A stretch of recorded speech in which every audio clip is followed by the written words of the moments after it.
તો હવાર પડે ને હું તૈયાર થઈને નીકળી પડ્યો ભાઈબંધ જોડે.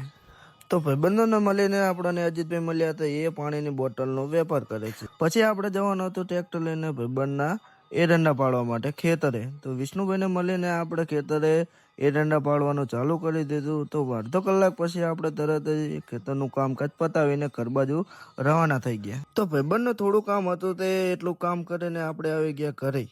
તો ઘરે તો ભૂલી જ ગયો હતો કે આપણે જવાનું હતું ટિફિન લઈને ખેતરે. તો હું ખેતરે જવા માટે નીકળી પડ્યો. તો ખેતરે પહોંચીને આપણે પપ્પાને બોલાવીને આપણે પાણી વાળવાનું ચાલુ કરી દીધું. ત્યાં સુધી પપ્પા જમી લે.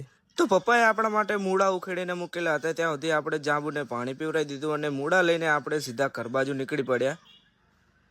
તો મિત્રો ઘરે આવીને દક્ષુ રમતો હતો તેની સાથે રમીને આપણે સીધા ખાવા બેસી ગયા. બરોબર. તો પછી મિત્રો 2 કલાક આપણે આરામ કરી લીધો અને નહીં ધોઈને ફ્રેશ થઈને નીકળી પડ્યા ભાઈબંધો જોડે. કારણ કે આપણે જવાના છે નાઇટમાં કંપનીમાં. જય માતાજી, મળીએ.